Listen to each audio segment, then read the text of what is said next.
निर्वाचित श्री उत्तम कुमार रेड्डी, मैंने 13 दिसंबर 2023 से उनके त्यागपत्र को स्वीकार कर लिया है। प्रश्नकाल 161 श्री एस ज्ञान तिरुविनयम। माननीय मंत्री जी। अध्यक्ष महोदय, उत्तर सभा पटल पर रखा हुआ है।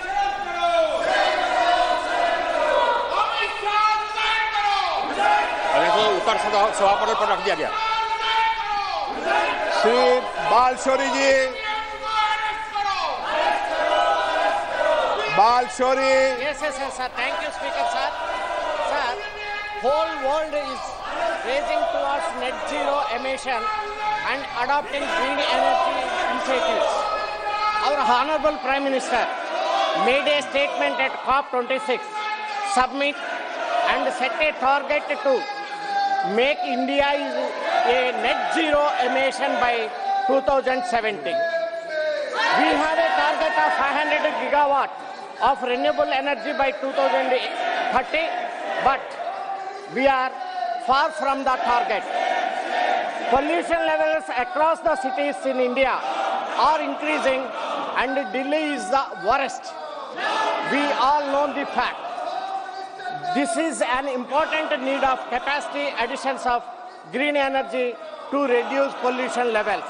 Sir, my question is, apart from framing guidelines to the states for allotting of the unproductive land, has central government taken initiative to allot the barren land that belongs to central government? And for example, railways, defense and other PSUs have a huge land bank which can be utilized effectively. Will government propose to utilize these lands as well and allot it for the purpose of solar, wind, pump storages projects to produce renewable energy? Thank you, sir. Honorable Speaker, sir, contrary to what honorable member thinks, we are well on our way to achieving our target. Our established capacity today is 186,000 megawatts of non-fossil fuel capacity, and I have another about 114,000 megawatts under construction. Apart from that, I have almost 55,000 megawatts under bid. So, एक minute माननीय सदस्यगण, जो कल घटना घटी है उस घटना को लेकर हम सब चिंतित हैं और संसद की सुरक्षा की जिम्मेदारी संसद सचिवालय की होती है और हम सब जानते हैं ये सब संसद सचिवालय और क्षेत्राधिकार संसद के अंदर आता है, विशेष रूप से लोकसभा के अंदर आता है। और इसीलिए मैंने आपसे कल चर्चा की है, संवाद किया है, फिर हम चर्चा करेंगे, आप लोगों सबको बुलाकर चर्चा करेंगे। सारी सुरक्षा की जिम्मेदारी और क्षेत्राधिकार लोकसभा सचिवालय का है और इसीलिए लोकसभा सचिवालय फिर आपसे चर्चा करेगा। गलत तरीका है, आप जाकर सदन में बैठिए। नो, सरकार कभी भी लोकसभा सचिवालय में हस्तक्षेप नहीं कर सकती। नो, हम करने भी नहीं देंगे। नो, गलत। No. Question number 162 Shri Maluk Nagar ji. Question number 162। माननीय सदस्य, गलत परंपराएं मत डालिए। अध्यक्ष जी, पहले भी ऐसी घटनाएं हुई है, उन सब घटनाओं पर भी चर्चा करेंगे। भविष्य में घटना न हो इसके लिए भी हम और आप बैठकर चर्चा करेंगे। यह हमारा क्षेत्राधिकार है। सबकी सुरक्षा की जिम्मेदारी लोकसभा अध्यक्ष के नाते मेरी है इसलिए मैं आपसे वेट कर सब चर्चा करूंगा।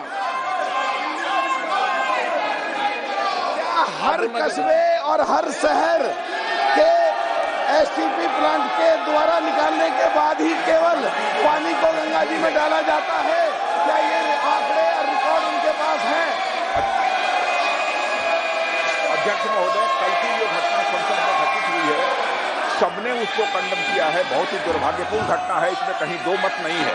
और आपने तुरंत इसका संज्ञान लेते हुए इस मामले की पूरी जांच का जो है आदेश दे दिया है। मैं समझता हूं कि भविष्य में हम सारे सांसद, चाहे वो पक्ष के हों अथवा प्रतिपक्ष के हों, सभी को सावधानी बरतने की आवश्यकता है, ताकि जिनको भी हम पास देते हैं ऐसे व्यक्ति को पास न दिया जाए जो जाकर इस प्रकार की अराजक स्थिति संसद भवन के अंदर पैदा कर दे।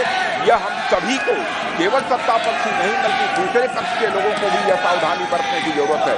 और आपने तुरंत संज्ञान लेकर इस मामले का, अध्यक्ष महोदय, आपने जांच का आदेश दिया है और अन्य भी जो प्रिकॉशन भविष्य में लिए जा सकते हैं वह लिए जाएंगे। और अध्यक्ष महोदय, आपकी जानकारी में मैं यह भी लाना चाहता हूं कि यह हमारा ये पुराना संसद भवन है, उसमें भी इस प्रकार से बराबर जैसे नारेबाजी की घटनाएं और पेपर फेंकना और तरह तरह की जंपिंग की घटनाएं पिछले जो हमारा पहले का पार्लियामेंट है उसमें भी पहले हो चुकी हैं। मैं समझता हूं कि सभी को मिलकर इस घटना को कंडेम करना चाहिए और जांच रिपोर्ट जो आपने दी है और साथ ही भविष्य में क्या क्या प्रिकॉशंस लिए जाने चाहिए इसका भी आपने निर्देश दिया है अध्यक्ष महोदय।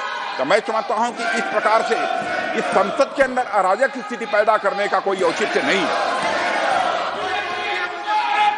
माननीय सदस्य, सब मैं इस बारे में, एक तो जो कल की घटना घटी है वो सुरक्षा से संबंधित, उसमें बदलाव की जरूरत है। और जो लोग इस समय भी राजनीति कर रहे हैं उनको मैं चाहता हूं वो देश के लिए काम कर रहे हैं। सब मैं मंत्री जी से पूछना चाहता हूं कि जो गंगा जी हरिद्वार से जहां से निकलती है और आखिर तक जाने में जो पॉल्यूशन से संबंधित हैं, क्या एसटीपी प्लांट के द्वारा ही निकला गया सफाई होने के बाद पानी गंगा में डलता है?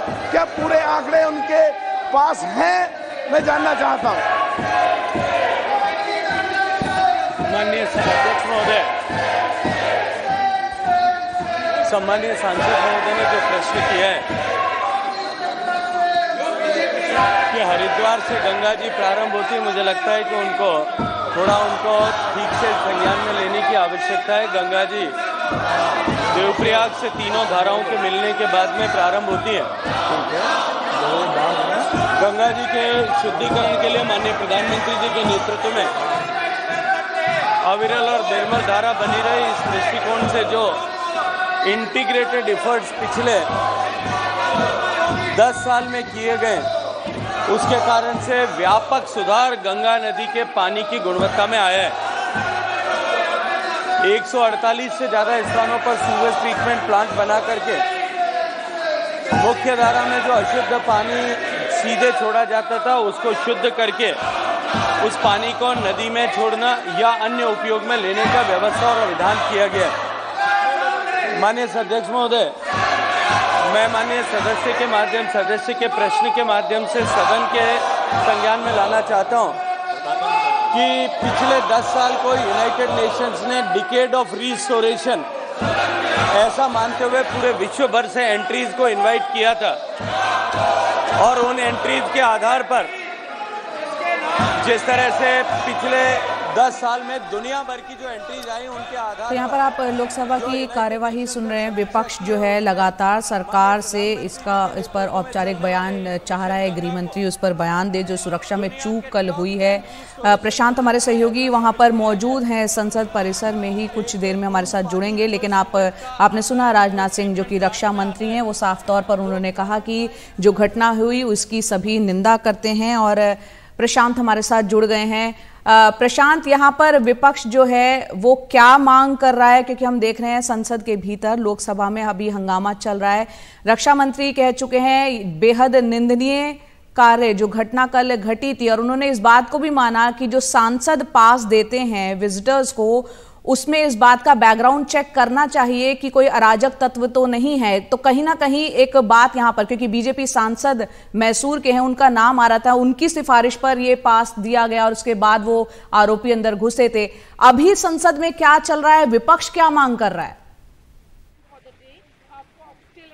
जी देखिए, विपक्ष ने पहले ही साफ कर दिया था कि वो अमित शाह के बयान की मांग करेगा। आज जो सुबह बैठक हुई थी 10 बजे विपक्षी नेताओं की, और उसी मांग पर विपक्ष अड़ा हुआ है। और जो आप लोकसभा में हंगामा देख रही हैं वो उसी बात का हंगामा है। विपक्ष लगातार इस मसले की जांच करवाने और सदन में आकर गृह मंत्री अमित शाह इस पर बयान दें, इसकी मांग की जा रही है। आपने राजनाथ सिंह को सुना, उन्होंने सरकार की तरफ से एक बयान जरूर दिया कि इसकी जांच करवाई जा रही है। हालांकि जो सुरक्षा में सेंध लगी है वो अब अनफॉर्चुनेट है और वो नहीं होना चाहिए था, और आगे क्या किया जाए इसके बारे में बातचीत हो रही है और इसके बारे में और कुछ किया जाना चाहिए। लेकिन विपक्ष के सांसद संतुष्ट नहीं है। पहले ही उन्होंने ये साफ कर दिया था कि अमित शाह को आकर जवाब देना चाहिए। दोनों ही सदनों में, राज्यसभा में भी कांग्रेस के कई सांसदों ने सस्पेंशन ऑफ बिजनेस का नोटिस दिया हुआ है कि अमित शाह इस पर जवाब दें और इस पर एक कॉम्प्रिहेंसिव चर्चा, पूरी चर्चा करवाई जाए कि संसद की सुरक्षा को और मजबूत बनाने के लिए क्या क्या किया जाना चाहिए। क्योंकि नई संसद है, इसमें कई नए सिक्योरिटी फीचर्स लगाए गए थे। सांसदों को यहाँ तक कि 2-3 लेयर की सिक्योरिटी से गुजरकर तब सदन में पहुँचना पड़ता है, जिसमें फेशियल रिकॉग्निशन भी सिस्टम लगाया गया है। लेकिन उसके बावजूद अगर ऐसी घटना होती है तो चिंता की बात है। इसलिए एक इस पर कॉम्प्रिहेंसिव चर्चा करवाई जाए और अमित शाह के का इस पर पूरा बयान है, इसी की मांग कर रहे हैं विपक्ष के सांसद, और इसलिए आप देख रही हैं सदन में हंगामा हो रहा है। बिल्कुल, गृह मंत्रालय की यहाँ गृह मंत्री जो है उनका बयान चाहता है अमित शाह का विपक्ष। प्रशांत, यहाँ पर जाहिर सी बात है सुरक्षा में एक बहुत बड़ी चूक कल हुई है, वो भी 13 दिसंबर। हम जानते हैं 22 साल पहले 2001 को किस तरह से संसद पर हमला हुआ था, निशाने पर लिया गया था। ऐसे में सवाल यहाँ पर ये उठ रहा है, एक प्रतिबंधित संगठन ने पहले ही एक धमकी दे रखी थी कि वो हमला कर सकता है कल बरसी के मौके पर। ऐसे में इतनी बड़ी अगर चूक होती है तो एक नैतिक जिम्मेदारी भी सरकार की कहीं ना कहीं बनती है। तो उम्मीद की जाए आज या कल में गृह मंत्रालय की तरफ से कोई औपचारिक बयान सदन के भीतर मिले। जी उम्मीद, देखिए आज लोकसभा में 3 बिल लिस्टेड हैं, जो आईपीसी, सीआरपीसी और एविडेंस एक्ट की जगह जो 3 बिल लाए गए हैं, भारतीय न्याय संहिता बिल, भारतीय नागरिक सुरक्षा अधिनियम और साक्ष्य अधिनियम, उन तीनों बिलों पर आज चर्चा होनी है। 12 बजे के बाद किसी समय चर्चा शुरू होगी और माना यह जा रहा था और ऐसा लगता है कि अमित शाह ही, चूंकि गृह मंत्रालय से जुड़ा हुआ तीनों बिल है, तो हो सकता है अमित शाह उस बिल पर चर्चा की शुरुआत करें। संभवतः अपनी बात में अमित शाह की तरफ से कुछ कहा जाए, लेकिन राजनाथ सिंह ने एक बात बिल्कुल साफ कर दिया कि जांच की क्या आदेश दे दिया गया है। कल ही रात में गृह मंत्रालय की तरफ से एक औपचारिक बयान आया था जिसमें कहा गया था कि एक हाई लेवल इंक्वायरी की जा रही है। डीजी सीआरपीएफ जो हैं उनके अंदर ये इंक्वायरी गठित की गई है और वो पूरी इंक्वायरी कर रहा है गृह मंत्रालय, और ये इंक्वायरी लोकसभा सचिवालय और लोकसभा अध्यक्ष की ओर से ही इसका आग्रह किया गया था होम मिनिस्ट्री से। तो पूरी जांच शुरू कर दी गई है, जांच चल रही है। राजनाथ सिंह ने भी ये बात सदन में कही है। तो अब देखने वाली बात यह होगी कि क्या अमित शाह आकर इस पर कोई अपनी बात रखते हैं कि नहीं, क्योंकि औपचारिक तौर पर कल गृह मंत्रालय की तरफ से रात में बताया गया कि इसकी जांच शुरू कर दी गई है। डीजी सीआरपीएफ हैं, उनके अंदर ये जांच शुरू की गई है और उसी की मांग विपक्ष कर रहा है। लेकिन विपक्ष ने सुबह की बैठक में कई नेताओं से मेरी बात हुई, उनका ये कहना है कि जब तक अमित शाह बयान नहीं देते हैं, इस पर चर्चा शुरू नहीं होती है, तब तक वो सदन में हंगामा जारी रखेंगे। तो मुझे लगता है कि जब तक सरकार की ओर से कोई बयान नहीं आता, खासकर गृह मंत्री अमित शाह की तरफ से, तब तक आपको यह हंगामा देखने को मिलेगा दोनों ही सदनों में।